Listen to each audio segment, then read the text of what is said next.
Fideo dosbarth chwith ar gyfer mathemateg A2 uned 3. Prawf y rheolau cadwyn, rheolau lluoswm a y rheol cyfran. Yr angen i brofi. Pam i ni angen profi? Mae mathemateg yn unigryw am ei fod mewn egwyddor yn gallu cael ei adeiladu allan o tybiaethau sylfaenol penodol a elwir yn wirebau, axioms, a defnydd o ddadlau resymegol sy'n cynnwys rheolau casgliadau. Mewn gwirionedd, mae gwirionedd mathemategol yn wahanol i wirioneddau eraill.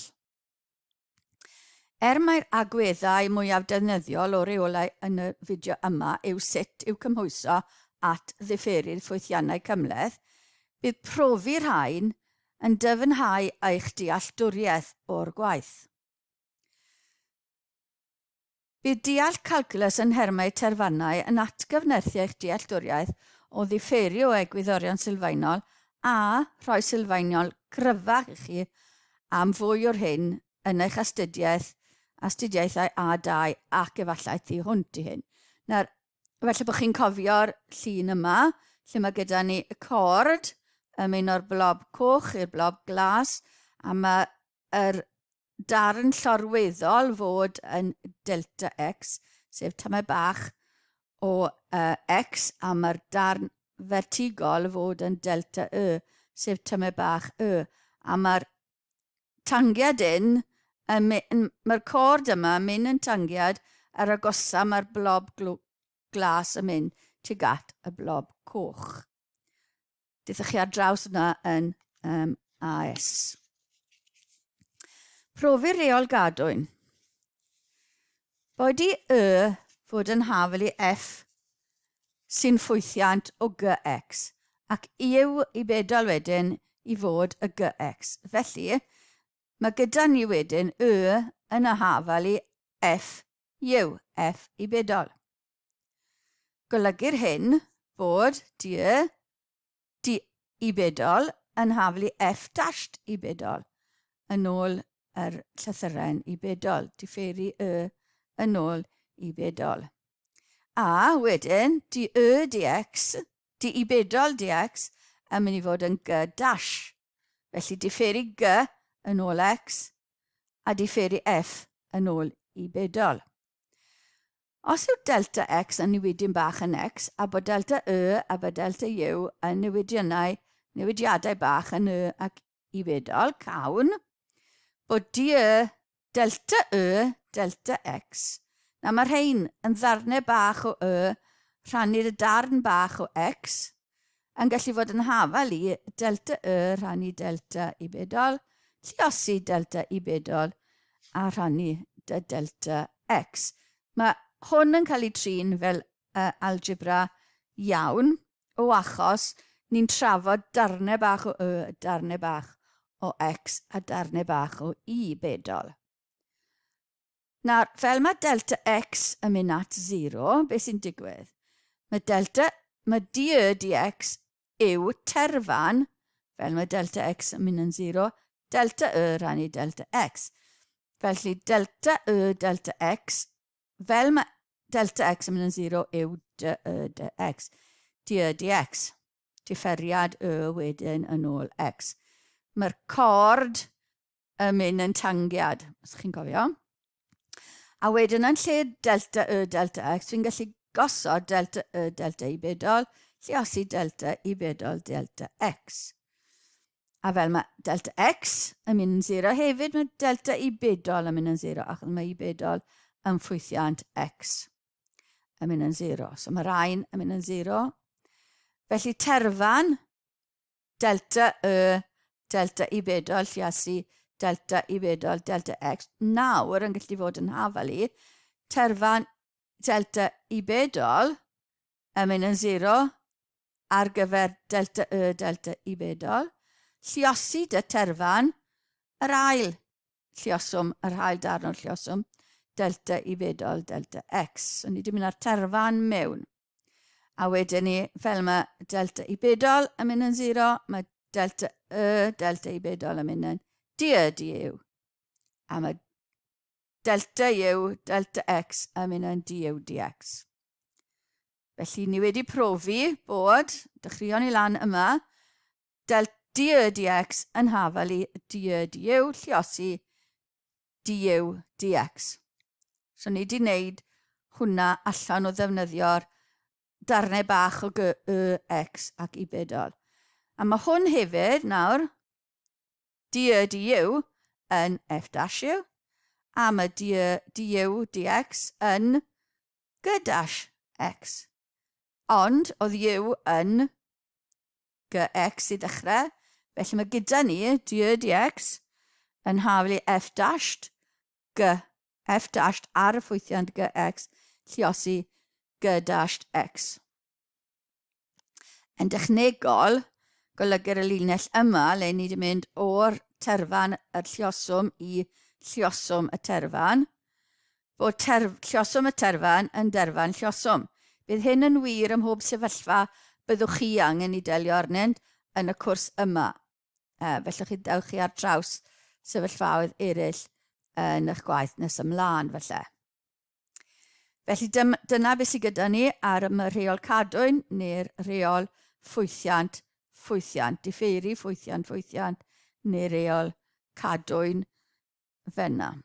Nawn ni profi rheol y lluoswm nesaf.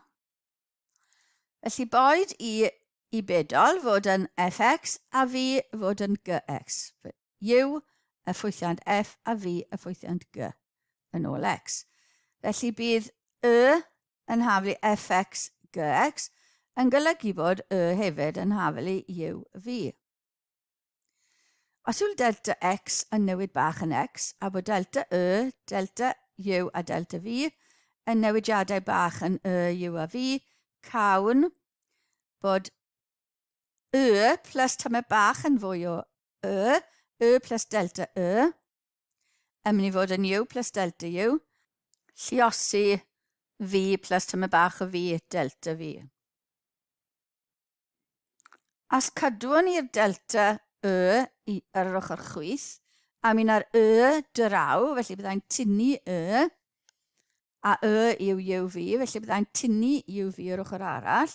Mae delta a mynd i fod yn hafel i'r ddau fracet yna wedi lluosi minus u v. Felly lluosi'r ddau fracet mas. So mae u v yw'r dou ddechreuad minus u v yn mynd i fod yn 0. U lluosi delta v gyda ni, plus v lluosi delta u, plus delta u lluosi delta v gyda ni. Rhannu hwnna gyd gyda delta x, so mae delta da ni yn hafel i'r mynegiad yna. Rhannu hwnna gyda delta x, rhannu bob term gyda delta x, mae gyda ni u delta v delta x, plus v delta u delta x, plus delta u lluosi delta v rhannu gyda delta x. Pan mae delta x yn mynd yn 0, cofiwch, mae delta u delta x yn mynd yn du dx. Mae delta v delta x yn mynd yn dv dx. Mae delta u delta v ar y llaw arall, bod ni'n rhannu dy rif bach, mae'r ddau yma yn lioswm o rifau bach sy'n llai fyth, felly mae hwn yn anelu at 0.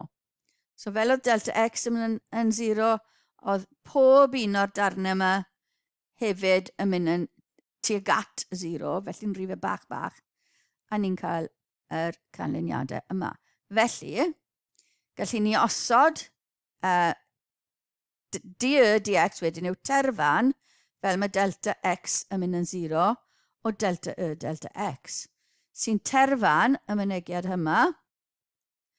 A ni wedi gweld mae terfan delta v delta x yn mynd yn dv dx, terfan delta u delta x yn mynd yn du dx, a mae terfan y term ola yma yn mynd yn 0. Felly mae du dx yn hafel i u, dv dx plus phi du dx. Felly gallwn ni osod mewn nawr yn lle mae differiad u v, sef lluoswm y ffwythiant u yn hermau x a v yn hermau x, yn mynd i fod yn u lluosi differiad y v plus v lluosi differiad y u yn ôl x. Profi reol y gyfran. Felly, boed yr un peth o'r blaen, boed i bedol fod yn fx a fi fod yn gx. Felly, os yw yn ffwythiant fx rannu dy'r ffwythiant gx, hwnna'n golygu bod yn haflu u dros fi. Neu, gallai ysgrifennu fi, a cofiwch mae'r ddau yn y ffwythiannau, felly u lluosi fi i'r pŵer minus 1. Felly ni'n mynd i ddefnyddio reol lluoswm fan hyn. A reol lluoswm yn gweithio ni cadw un differi'r llall plus y llall lluosi differiad yr un cyntaf. Felly u lluosi differiad fi i'r pŵer minus 1 yn ôl x plus fi i'r pŵer minus 1 lluosi differiad u yn ôl x. Ga ddefnyddio reol cadwyn, i ni'n mynd i gael bod differiad fi i'r pŵer minus 1. Mae hwn yn reol cadwyn, felly ni'n differu'r ffwythiant. Felly minus 1 fi i'r minus 2 lluosi differiad y ffwythiant. Cofiwn bod fi yn ffwythiant, felly mae fi i'r pŵer minus 1 sy'n hafel i fi i'r pŵer minus 1 mewn bracket yn ffwythiant. Noder yn bod yn defnyddio reol cadwyn a reol lluoswm yn y prawf yma. Mae hyn yn enghraifft o sut mae mathemateg yn cael ei ladu i fyny ar y prawf. Felly mae gyda ni'n ara dy dx yn haflu minus fi i'r minus 2 dv dx lluosi dy'r u, o dyn ni yn y term cyntaf, a fi i'r pŵer minus 1 lluosi du dx. Cyfnewid rhain, dod i'r un ola yn y blaen i gael n plus, felly mae du dx yn mynd i fod yn fi i'r pŵer minus 1 du dx minus u lluosi'r ffwythiant fi i'r pŵer minus 2 a lluosi dy dv dx. Felly gallwn ni lluosi neu rhannu hwnna, gosod y fi sgwar ar y gwylod yma a lluosi'r term gyda fi dros fi. Felly mae fi dros fi sgwar gyda ni yma, du dx, minus y u dros fi sgwar dv dx. Felly mae fi sgwar dx gyda ni ar y gwylod y ddau. Am hwnna'n rhoi yn ni, du dx yw, dod i'r fi sgwar ar y gwylod, felly'r fi du dx minus u dv dx dros fi sgwar. A ni'n gallu ysgrifennu hwnna fel differiad yn ôl x, y ffwythiant u rannu dy'r ffwythiant fi, yn hafel i, naill ai chi'n cofio fe fel yna, ond mae'n bwysig bod chi'n dod i'r un cynta yn fi, felly fi du dx neu'r gwylod, lluosi differiad y top, minus y top, lluosi differiad y gwylod, rhannu dy fi di sgwario, a dyna'n fformula ni ar gyfer rheol y gyfran.